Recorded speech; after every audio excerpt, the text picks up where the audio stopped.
So first of all, I want to thank you guys for actually coming over here and listening to me. I want to thank Ellie and Catherine for actually keeping me updated throughout this whole process. I know it was a bit of a rough thing getting me on schedule, so thank you guys so much for that. But lastly, I want to thank Crystal for giving me this amazing opportunity to come speak. I don't know where she is, but oh, there she is. Perfect. Thank you for reaching out to me. I don't know if this was mentioned before, but Crystal was actually nominated and was a person who is from what is it? She was 30 most influential people under 30 for Red Alert Politics. So please, can we give Crystal a hand of applause? Congratulations. Awesome. So again, my name is Danny Herrera. I graduated from Catholic University. We'll be attending law school in August. I am a political consultant for Triumphant Strategies. That's just got brought on board last week. And I am the chairman of a federal political action committee, which I started back in January. So I started off as a volunteer, and I was a Democrat, actually. I wasn't always a Republican. Well, it was the thing to be, you know, and in New Jersey, especially in Hudson County, if you were not a Democrat, something was wrong with you. And that's just how it was. And actually, my first campaign, I worked for a gentleman called Mark Smith. This is actually somebody who later in life comes into play, especially in my council run. And after Mark Smith, you know, I worked long hours. I did a lot of volunteering work, and it was rough, but I kind of liked it. Then I actually ended up working on a different campaign with Mr. Wilbeck. He's a good friend of mine. He actually ran for council on a ticket against the Hudson County Democrats as an independent, and unfortunately we did not win, but we did pretty good. You know, we ended up shaking up the town, so you know, that was great. I really didn't get my career in politics started until I got into Washington. Now, I'd never been to DC before. My parents took me. We were moving in freshman year. I was going to, like I said, Catholic University, and I remember driving by the Capitol building, and I was in complete awe. Has anyone here been to Washington before? Yeah, all right. So you remember that first time you saw the Capitol building? It was like amazing. You just fell in love with it. And I looked over to my father, who was driving at the time, and I said, "Dad, I want to work there one day." And he looked at me like I was crazy. But, which, you know, it was tough getting on the Hill. But my freshman year, I was so eager to get involved in politics. I ran over to my college Republicans, and I was like, how can I get involved? And I guess at the time, there was some kind of infighting, because nothing really was happening. Actually, college Dems were having more speakers than our Republican Party. So I said to myself, maybe my campus isn't the best way to start. So I went to my classes, I had fun. Not really, I really didn't enjoy my first year classes. But, you know, you go through it. And I said to myself, all right, I'm in Washington, D.C. What is the first step I can do in making sure that I can become politically active? So I was on Facebook one day, I'm going through, and I see the Republican National Committee. They posted something on Facebook, and I said, wow, this is great. The RNCs, they're here in D.C. So I reached out to them. I said, guys, I'm a freshman here at Catholic University. I'm interested in coming on board as an intern. And they said, well, you're going to have to apply and everything, and when you do, we'll get back to you. 2 weeks later, I got a application, sent it in. About a month later, they let me know they want to bring me on board. Now, I love campaigns. That's my thing. I'm a campaign guy. But they put me in the communications department. And that's fine, too. I love doing press releases and you know, working social media, and it's one of my favorite things.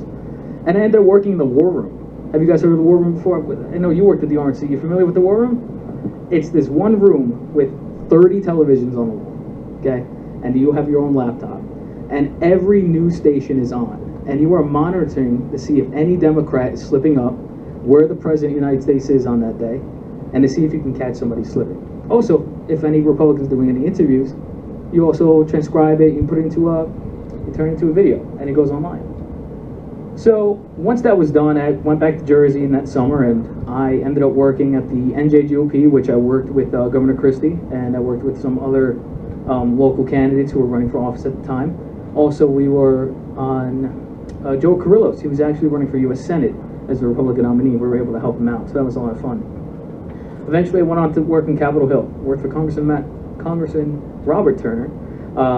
He actually took over after Anthony Weiner found out about Twitter, and it was you know, that was my first step in here. So that was great. And I remember going around. I met John Boehner. I met Paul Ryan. You know, I got lost on purpose just to see what I can find.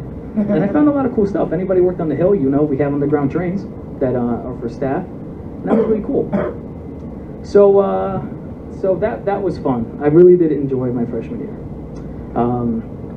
So ended up working on Congress. I ended up going to FreedomWorks. Anybody heard of FreedomWorks before? Yeah? All right, so I ended up working on FreedomWorks. It's a libertarian-leaning organization, but still deals with a lot of politics. They are a 50C13, but they do have a 50C14. So, and they have their own super PAC. So when I worked there, I had the opportunity to meet with Congressman Justin Amash, Congressman Tom Massey, who I did a Q&A with, so that was really cool. And I ended up meeting Rand Paul. So, and he's my presidential pick. I don't know if anybody knows that, but the most candidate I saw the most was Rick Santorum, believe it or not. I must have seen him about 100 times. And it was weird seeing him one day at an election night party at FreedomWorks. He went there, and I kid you not, he went in just for the chicken wings and he left. But it was fine. He was still a cool guy. So after FreedomWorks, I was kind of ready to, what's the next step? Like, what can I do? You know, a good friend of mine, Anthony Zanowick, he is a Republican. He was the chairman of the Hudson County Republican Club over in Hudson County. And he reached out to me and said, Dan, next time you come to New Jersey, shoot me a call. I want to talk to you about something. So, about a month later, I shot him a phone call and I said, Tony, I'm here. What do you want to talk about? So we met over lunch. And he said to me, Dan, I want to run for mayor. And I'm thinking, like, oh, this is crazy. A Republican run for mayor in Bayonne, this is unheard of. And then I said, look, I'm happy to help you out in any way you want. You have my full support. I'll knock on doors with you. I'll do whatever you need. And then he said, Dan, there's something else. I want you to be my running mate.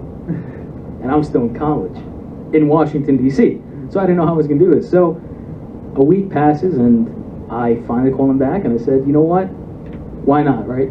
I'll run for office. I'll try it. So it was good. You know, it started off really bad, though.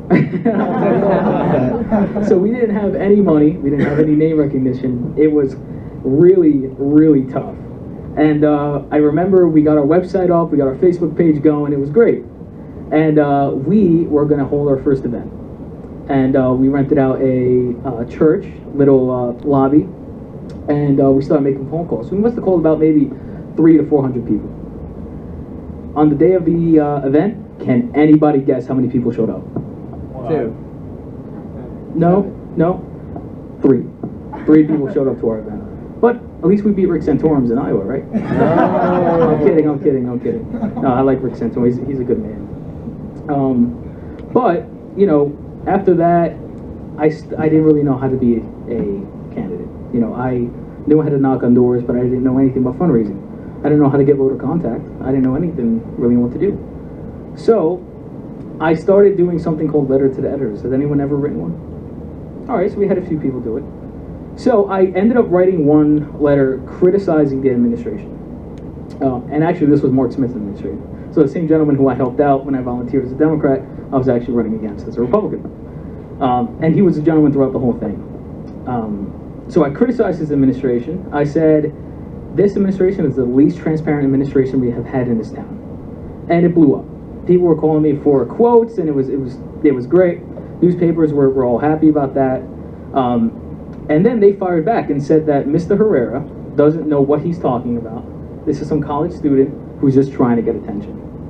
And I went to bed that night thinking, how am I going to show everyone that they're wrong? Well, I had a lucky break because the next day the city got sued for denying too many Oprah requests. So you guys familiar with Oprah requests? So that was great. That blew up. It was wonderful. It was not wonderful for the city, obviously, but it was wonderful for my campaign. It turned out really great. So we got into constant battles with this administration, and you know, in the end, we did not win. But when I announced in July 2013, I left for DC in August. I flew or took a bus or did everything I can from August 2013 to May 2014 to make sure that I got back for my election day. And I left every Friday, and I came back Sunday, and I walked every Saturday I can. And it was great. At the end, I pulled 11%. We actually put an entire city into a runoff election. The entire city. This was unheard of, except for my ward. I was actually the only one that got beat out. But all of my running mates, they were put in the spotlight. And it was fun because we started getting attention for bringing up ideas that were not really being talked about. For example, we have tax increases every year in our town. Businesses are leaving. Our educational system is a mess, And when you say, actually, you know what? It's probably a good idea to lower taxes to help businesses. You're looked at crazy. It's this foreign concept of being conservative that in towns like this don't really connect, because in some towns or some counties or some states, just being a Democrat alone on any election is enough to put the machine to get you elected. You don't even have to talk about ideas. I mean, just look at Hillary Clinton, dodging every single question that she gets, and she apparently is the front runner of this whole thing. I just don't see why that's even a thing. But after my election, all that was settled. I went back to the Hill, worked for Congressman Matt Salmon of Arizona. Anyone from Arizona? Yeah. All right. Anyone from Mesa? Gilbert? Mesa. All right. So he's your congressman. Perfect. I work for him. Oh, you do? Yeah. Oh, great. Oh, so what's your name? Christina. Oh, well, we should talk after this. That'd be great.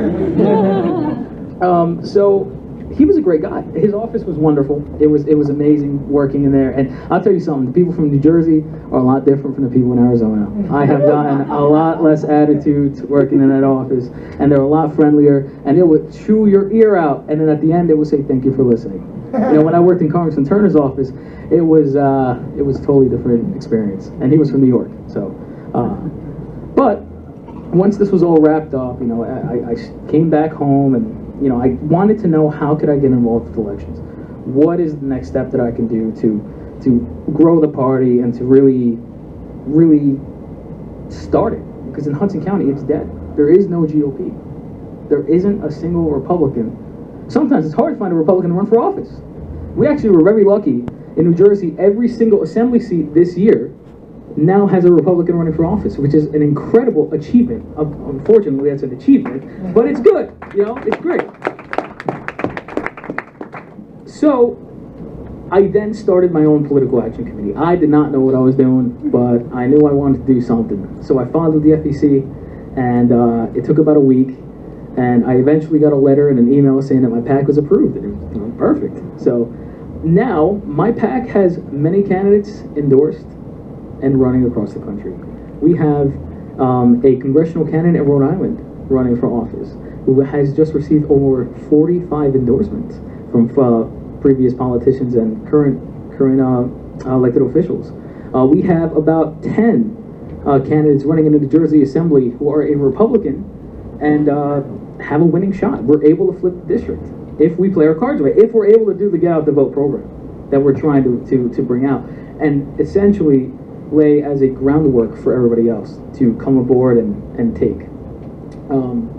So we're doing great things, and we're expanding. We're planning on getting involved with the presidential campaign.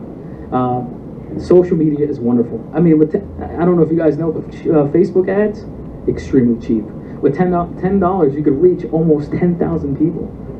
It's amazing what's going on now. I remember when I ran for office, I tried to take out an ad, and I did, unfortunately. It was a half-a-page ad on our local newspaper, black and white. It was bad, and they charged me $895. It was a one-time thing. Yes, I know. It broke my account. But in the end, we ended up raising about $12,000, and that was good. But our opponents raised about $1 million. So, and this is a city that's only about 3 miles long. But the amount of money in the city, it's prime real estate. It's right across from New York. Jersey City. Anybody heard of Jersey City? We now have a new casino coming. We're really, really growing, and it's unfortunate that my town is not growing with the state. So when we endorse candidates, we look into whether they're, one, actually conservative, meaning they want a balanced budget, and they protect civil liberties. We truly believe that economic freedom is the way for prosperity, and I think you all do too. So we are doing everything we can to ensure that our candidates do get elected. And we would like to establish some kind of system where we can get boots on the ground. We want to be on there to knock on doors with you. I don't know, I spoke to a few people here yesterday when I first met them that are highly interested in running for office, but they don't know what to do. Now, a lot of people here want to get involved, but they don't know what the first step is. Now, I'm glad that I went through all the things that I did because I'm able to tell you. Has anybody here considered running for office? All right, wonderful. I'm not going to mention her name, but through the consulting firm that just brought me on board, we have a young lady, 17 years old, in Indiana, just reached out to us and said, I want to run for city council next year. And we're going to do everything we can to make her that councilwoman. So if anyone ever is planning for running for office or wants to get involved, please reach out to me. Like, I make myself available to everybody. But let me ask you guys this. Who here lives in an area that is completely controlled with Democrats? Wow, I did not expect that answer. All right, so let me say, so you, I'm sorry, what's your name? Yeah, you, Allison. Allison, perfect. Allison, where are you from? LA. Oh God, okay. All right. LA, now let me ask you, is there a Republican Party in LA? I'm sure, I don't see them that much. Oh, but they're not active then, right? No. No. Have you ever considered running for county committee? Not really, no. No? Are you familiar with the county committee role? No? All right, so let me tell you guys this too. So every state has a state party and they have county chairs and all that stuff. And I know in Hudson County we have a county chair, but our party's dead. It doesn't exist. Now, here's the great thing about that. You can run as a county committee person. You can become part of the party as a member. And not just a voting member, but as someone who goes to the events, who has access to these things, and can vote who to endorse, what the next step is, who the next chairman is, and what the plan is. How many people here are a county committee person? All right, so we have one. I would love to see more hands later on. And it's great. I mean, if you become a county committee person, you can run for these chairman positions and essentially become the party. So who here thinks they can actually do a better job running their political party than the person in there now? It's gotta be a few people. Perfect. So you think you do better? So where are you from? Bay Area, California. Oh God. Okay. All right. Okay. So do you have a party there? Yeah. Is it active? Yeah. All right. I'm involved with the San Mateo County Republican Party. Okay. Good. Have you run for county committee? No, I plan to do that next year. You should. Yeah. You only need somewhere. So in a low voter turnout area, you only need about 2 votes. So 10. so when the highest I've seen is 15. So Yeah. 10 votes, I think that's something you can pull, definitely. But like I said, we're here to kind of rebrand the party. We, of course, we're the party of we're the grand old party. Okay. Let's change that. This is the next generation. Let's step up. Why are we the party? Why are we the grand old party? Let's be the party of growth, opportunity, and prosperity. Let's change what's going on. All right, well, thank you. All right. And we're doing everything we can in New Jersey. Again, we're working with another person, Brian Goldberg. He was a former candidate for U.S. Senate. He just started his own political action committee called HerreraPAC, and he is looking to endorse and support young women, Hispanic minorities, and we're trying to do everything we can to get the next generation involved. So I think I have only a few minutes left. I would love to take some questions if anybody has any. Thank you so much. So do we have any questions? All right, Miss? What got you involved in politics? Is your family political? And No, they hate it. No, they hate it. See, you could ask my brother. My brother's actually here today. When I ran for council, they actually did not want to be in the public view. It was, I don't know, I guess they're just shy, but I love politics. Actually, at first I wanted to be an anesthesiologist, then I wanted to be a writer, and I actually watched my first Republican debate, and I actually really liked it, and that's when I became a Republican. And I thought these guys made more sense than anybody else, so I might be a Republican. I'm just living in the wrong place. Anybody else? All right. Oh, so as I'm sure as a first-time candidate, you had a hard time fundraising. Sure. And with very limited resources. I really like how you mentioned that trick of using the letters to the editor. Mm-hmm. What other tricks can you do to spread out your message on a very tight budget? Sure. So right now, if you know you're going to run for office, but you know for a fact that it's not going to be yet, or it's maybe down the line, letters to editors are fantastic. I mean, they're great because it's free publications for you. People look it up, and most of the time it actually gets posted online in the newspaper. Also, it gets printed in the paper. So you're hitting a different kind of people. You're hitting the people who who read the paper, which tend to be the older guys, and with the online social media, you're hitting the younger guys, which is your friends. So letter to editors are fantastic. One thing I also would highly suggest is getting involved not with the party, because if it doesn't exist, but getting involved with local organizations. You know, in Bayonne, we have a Bayonne Hispanic Association. You know, that's one thing that you can take, and you know, you just got to look for the organization. There's always events going on, and you know, after a while, it might be a little pricey. You know, it's $20 here, $50 for this event, but it's also good to get involved in your community. It's a great thing. So, sir. So it seems like you've been successful in areas where you needed to be, in places where you needed to be. Sure. And it seems like no matter what, you kind of like found a way to get in there. Sure. Now for me, I live, you know, like for house-wise, I live in the, you know, Cook County of Chicago. So in the city, pretty much the whole county, right, along with the city itself, is primarily Democratic. Right. And along with that, like, I worked for Governor Rauner's campaign. Okay. And we, you know, they gave us a bunch of numbers, and I'm pretty sure they said, like, the way to get through to winning the state, because the state of Illinois as a whole, other than Cook County, there's probably only one or two other counties right, in the state sure, that go blue. So the only way to pretty much win the state of Illinois is to win the city.